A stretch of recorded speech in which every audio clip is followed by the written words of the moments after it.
तालुका आम्ही जे आपली या ठिकाणी सगळ्यांना बोलवलं या संदर्भात पाणीपट्टी जी वाढवली दर त्या संदर्भामध्ये आपण एक खुलासा या ठिकाणी करतोय सगळ्यांना। आम्ही जसं नियोजन कसं केलं होतं का जानेवारी 2016 नंतर म्हणजे 10-11 वर्ष झाली तशी आपण कुठलीही पाणीपट्टीची वाढ या ठिकाणी केली नव्हती।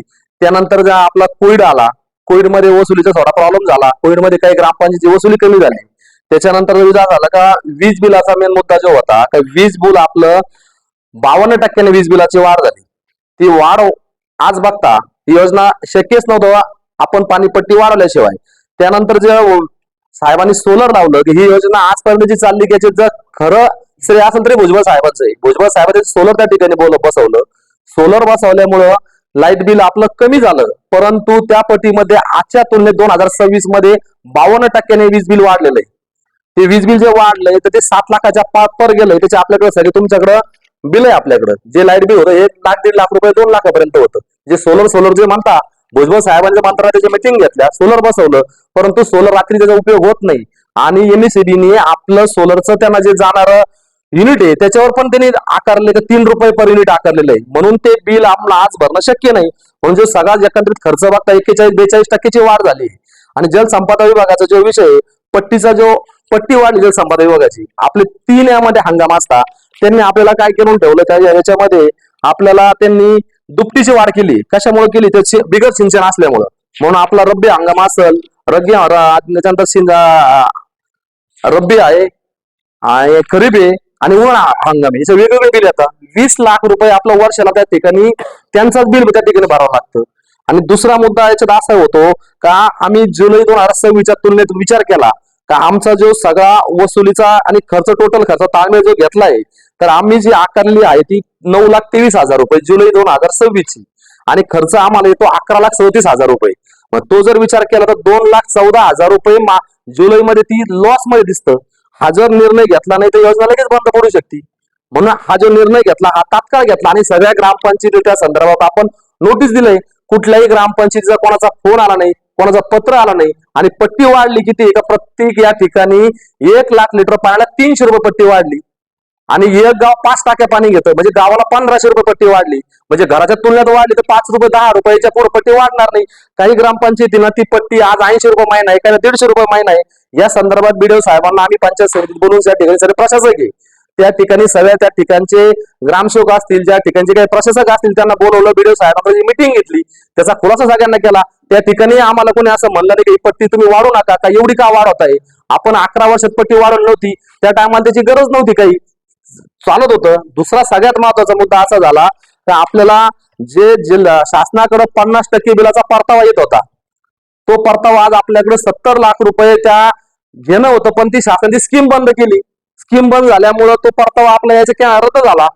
ते झाला असताना तिथं अजून मुद्दा असा मांडला का आपण तुम्हाला सांगायला हरकत नाही का आपण 4 वर्ष झाले कुठलाही प्रकारचा 1 रुपयाही त्या लिकेजवर खर्च केलेला नाही 4 वर्षात। बाकी योजना बघितलं तर 3 लाख रुपये 4 लाख रुपये वर्षाचा मेंटेनन्स खर्च आहे। आम्ही या ठिकाणी तुम्हाला सांगायला हरकत नाही का इतके मोठे त्यात खर्च केले। पाईपलाईन नाही, 210 किलोमीटरची पाईपलाईन आहे।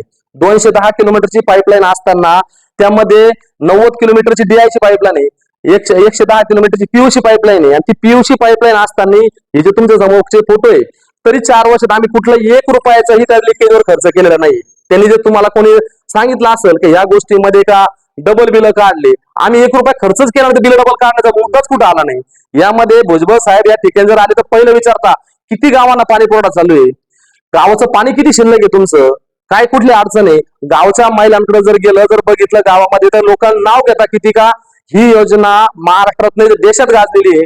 हैदराबाद सारख्या सरकारने, तेलंगणा सरकारने आम्हाला त्या ठिकाणी बोलवलं गेलं होतं। या योजनेच्या धर्तीवर बाकी योजना झाल्या पाहिजे।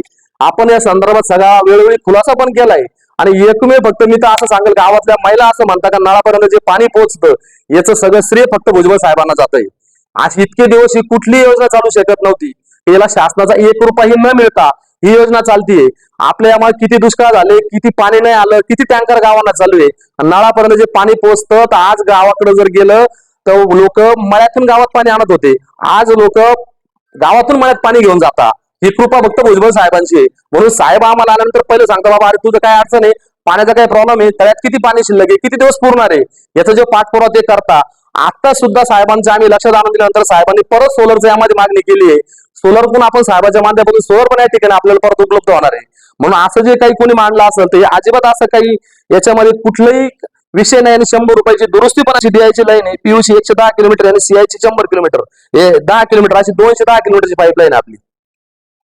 म्हणून असा काही जी दरवाढचा मुद्दा होता तो न केला तर योजना या ठिकाणी चालू शकत नव्हती. आणि योजनाची दर रेट वाढलेली आहे फक्त 300 रुपये, 1 पैसा पर लिटरला पाण्याचा खर्च, 1 पैसा पर लिटर. आणि बाकी महागाईची तुलनेचा विचार जर केला, आपली महागाई पेट्रोल असेल बाकी तुम्ही विचार करा रेट कुठं कांगण्याला भेटलेले आहे. या महागाईच्या तुलनेत 11 वर्षात आपण कुठलीही वाढ केली नाही. आणि समितीचे आपण या ठिकाणी ऑडिट रिपोर्ट आहे, आम्ही दर वर्षाला ऑडिट होतं, हे सगळे ऑडिट रिपोर्ट हे सगळं तुमच्या समोर या ठिकाणी मांडणार आहे. आम्ही त्याचे खुलासा या ठिकाणी तुम्हाला करणार आहे. आणि आज रोजी समितीला कुठलं ऑफिस नाही बसायला, संगणक सुद्धा नाही योजनेने घेतलेला. आम्ही कुठेतरी पंचायत समितीला कर्मचारी बसून बिल तयार केले जातात. आणि प्रत्येक ठिकाणी कुठल्याही 15 वर्षात आम्ही अध्यक्ष असतील उपाध्यक्ष असतील 1 रुपयाचंही कशाला कोणाला मानधन घेतलेलं नाही. ग्रामपंचायत सदस्य असतील, सरपंच असतील, पंचायत समिती लोक असतील, यांना मानधन नाही. या संदर्भात आम्ही अजून शासनाकडे 10 वर्षापूर्वी एक मागणी केली होती तर सदर समिती परत पुनर्गठन करायची ठरली तर कशी केली पाहिजे. अशी समिती कुठंच केलेली नाही. आपल्या योजनेवर सगळे लोक करताय. आम्ही जिल्हा परिषद पत्रव्यवहार केलाय, मंत्रालयात पत्रव्यवहार केलाय. या संदर्भात आम्हाला खुलासा केला पाहिजे तुम्ही हे कसं नियोजन करायचं, नवीन कार्यकारी समिती कशी गतीत करायची या संदर्भात आम्ही पत्रव्यवहार केले. त्याचे सगळे तुम्हाला आमच्याकडे पुरावे ते पण आम्ही तुमच्याकडे या ठिकाणी देतो. कुठल्या धर्तीवर समिती नेमण्यात आली होती आणि ही समिती बेकायदेशीर आहे असं आरोप करण्यात आला, यावर मुद्दा समजून घेतला पाहिजे. याची पार्श्वभूमी अशी की 2009 साली जेव्हा एमजीपीने ही योजना पूर्ण केली त्यावेळेस ही योजना जिल्हा परिषदने चालवायला घेतली पाहिजे होती. तत्कालीन जिल्हा परिषदने असा ठराव केला की ही योजना चालवणं जिल्हा परिषदेच्या उत्पन्नाला शक्य नाही. त्यामुळे मग ही योजना कोणी चालवायची म्हणून हा आदरणीय भुजबळ साहेबांनी कॅबिनेटला विषय घेतला आणि महाराष्ट्रातली एकमेव ही योजना प्रायोगिक तत्वावर ही त्या 38 गावच्या लोकांची समिती करायची आणि त्या समितीने ती योजना चालवायची असं त्यावेळेस ठरलं. ते ठरल्यानंतर त्यावेळेस आपले राधाकिशन आप्पा सोनवणे जिल्हा परिषदेचे अध्यक्ष होते, संभाजीराजे पवार पंचायत समितीचे सभापती होते. त्यांच्या उपस्थितीत येवला पंचायत समितीला मीटिंग झाली.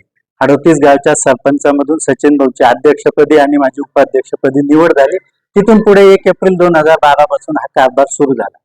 त्याच्यानंतर आम्ही शासनाला पत्र दिलं की ह्या योजनेचा कार्यकाळ कधी समितीचा कार्यकाळ कधी संपणार आहे आणि ही नवीन समिती कशी गठन करणार आहे याबाबत आपण शासनाला मार्गदर्शन करावं आणि आम्ही कामकाज करावं की थांबवावं याबाबत पण आम्हाला आदेश हवे.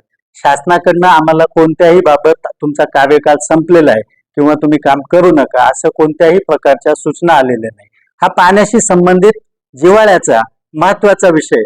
आम्ही उद्याही कामकाज बंद केलं मग लोकांना पाणी कसं भेटणार. आज येवला तालुक्यामध्ये 12-13 गावांना टँकर चालू आहे.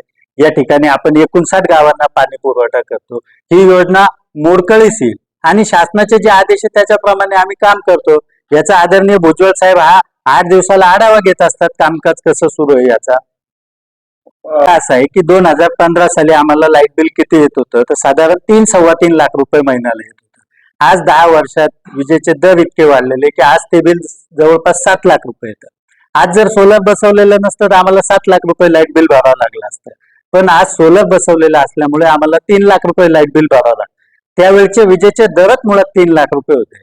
सोलर बसवलेलं असलं तरी त्याचा फायदा आज या ठिकाणी आम्हाला झालेला आहे. येवला 38 गाव योजना ही भारतातली 1 नंबरची योजना आहे. वर्ल्ड बँकेने जो सर्वे केला 2015-16 साली त्यावेळेस भारतातली ही 1 नंबरची योजना म्हणून त्यांनी जाहीर केलं. म्हणजे ही येवल्याकरांसाठी एक कौतुकाची बाब आहे की भुजबळ साहेबांनी हाताळत असलेली योजना भारताला आदर्श ठरलेली.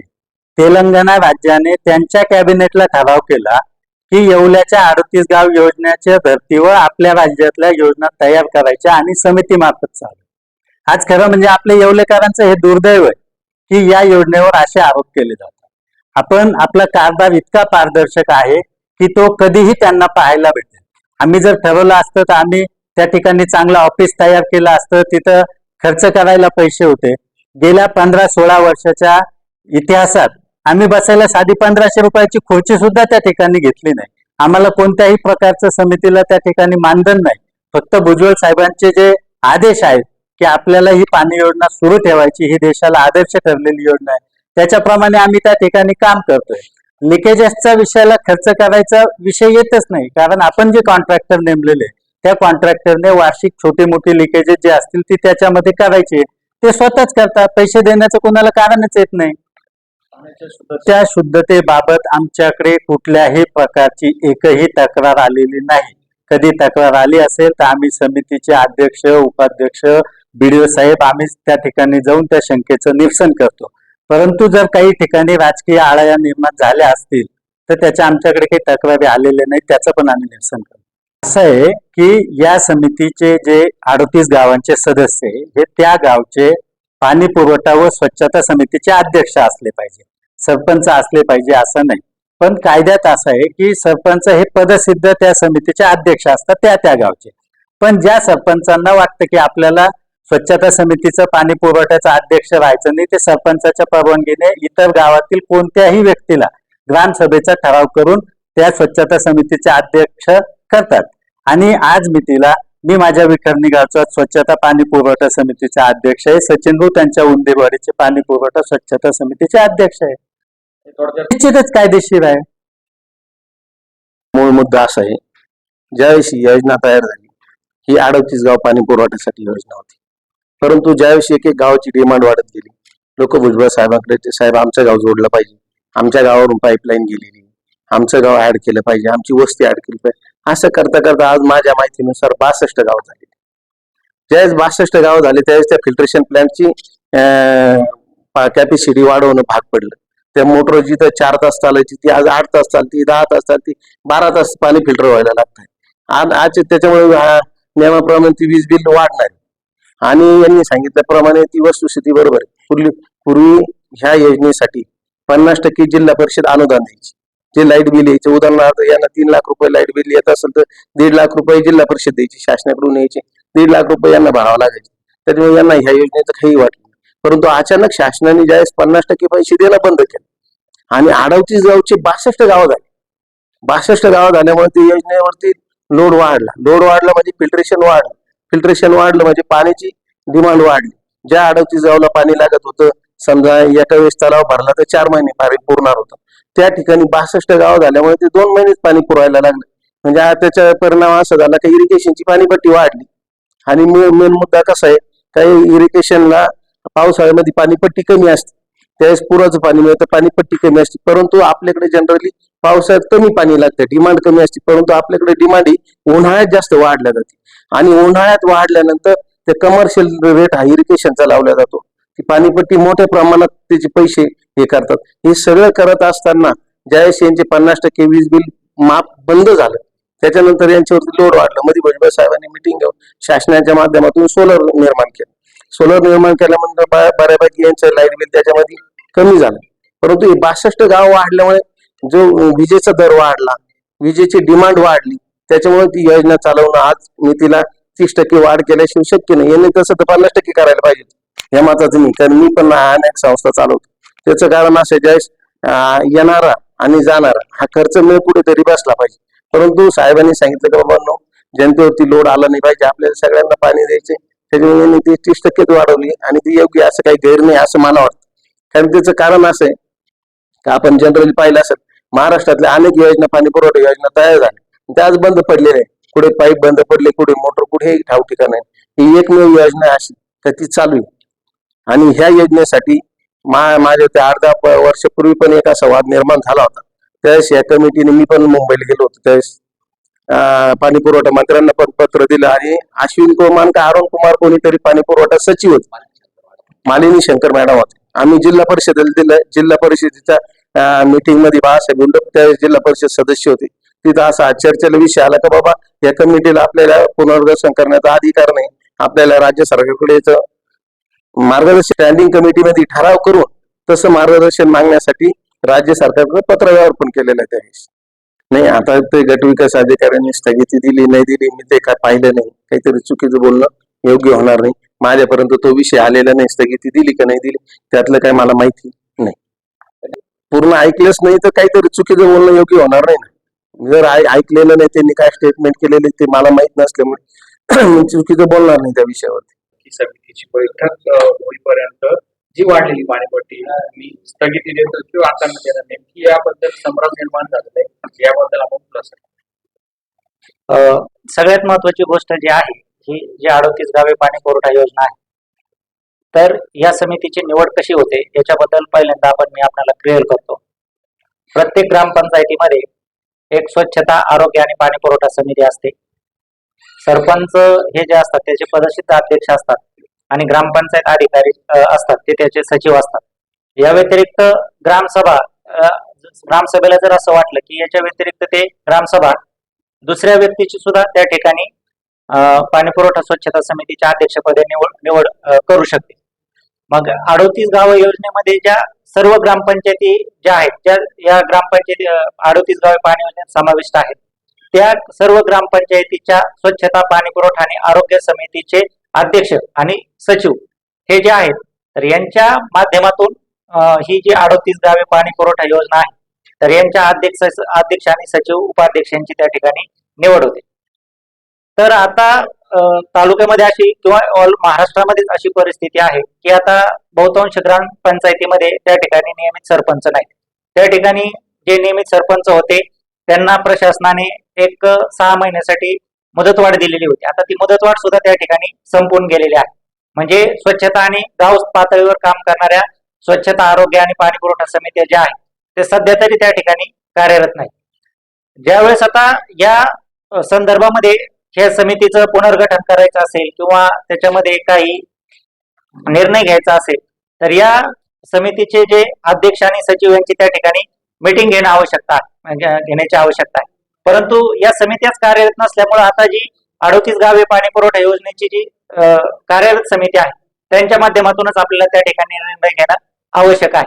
त्याच्यामुळे भविष्यात ज्यावेळेस निवडणुका होतील आणि निवडणुकीच्या माध्यमातून त्या ठिकाणी सरपंच त्या पदावर बसतील, त्यावेळेस आम्ही त्या आरोग्य, पाणी पुरवठा आणि स्वच्छता समित्या ज्या तर त्यांची निवड झाल्यानंतर तालुका पातळीवरती आम्ही आणि दुसरी गोष्ट अशी आहे की या समितीच्या पुनर्गठनाच्या संदर्भामध्ये ऑलरेडी शासनाला आपण त्या ठिकाणी मार्गदर्शन मागवलेलं आहे.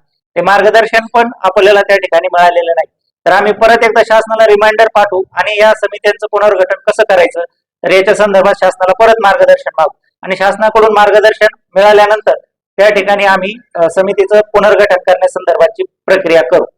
दुसरा जो मुद्दा आहे की स्थगिती दिली, तर सध्या जर 38 गावी पाणी योजनेचा एकूण जर खर्च बघितला तर वीज बिलामध्ये जवळजवळ 51% त्या ठिकाणी वाढ झालेली आहे आणि योजनेचा एकूण खर्च जो आहे तो 40% त्या ठिकाणी वाढलेला आहे. त्याच्यामुळे ही योजना जर आपल्याला कार्यरत ठेवायची असेल तर ही वाढ करणं त्या ठिकाणी गरजेचं आहे. आता मी त्या दिवशी त्या ठिकाणी असा स्टँड घेतला की जोपर्यंत या 38 गावचे सरपंच आणि सचिव आहेत त्यांची आम्ही एकत्रित म्हणजे बैठक लावून जोपर्यंत आम्ही काही निर्णय घेत नाही तोपर्यंत आम्ही याच्या जी वाढ केलेली आहे 30% त्याला तात्पुरत्या स्वरूपामध्ये आम्ही वसुलीला स्थगिती देऊ. परंतु आता 38 गावाच्या अंतर्गत ज्या ग्रामपंचायती आहेत तिथं स्वच्छता आणि पाणी पुरवठा समित्या ज्या आता कार्यरत आहेत तर त्या अस्तित्वात नसल्यामुळे त्यांची आता बैठका घेण्याचा या ठिकाणी प्रश्नच येत नाही. त्याच्यामुळं 38 गावे पाणी योजना जी कार्यरत समिती आहे या समितीने जी 30% ची वाढ केलेली आहे ग्रामपंचायतीसाठी आणि 20% खासगी प्रयोजनासाठी, तर ही वाढ आपल्याला त्या ठिकाणी ही योजना जर आपल्याला चालू ठेवायची असेल तर ती वाढ त्या ठिकाणी करावीच लागणार आहे. त्याच्यामुळे त्याच्यानुसारच याच्या पुढची जी कार्यवाही आहे ती होणार आहे. तालुकास्तरीय समिती जी आहे तर त्याचे अध्यक्ष, उपाध्यक्ष आणि सचिव आणि त्यांची जी समिती आहे तर त्यांनी ते बैठक घेतलेली आहे आणि ही जी 30% वाढ करण्याचा त्यांचा निर्णय त्यांनी कायम ठेवलेला आहे. त्याच्यामुळे भविष्यात जोपर्यंत त्या समितीचं पुनर्गठन होत नाही किंवा 38 गावचे त्या ठिकाणी स्वच्छता, पाणी पुरवठा समित्या त्या ठिकाणी कार्यरत होत नाहीत तोपर्यंत हा 30% दरवाढीचा निर्णय हा कायम राहणार आहे.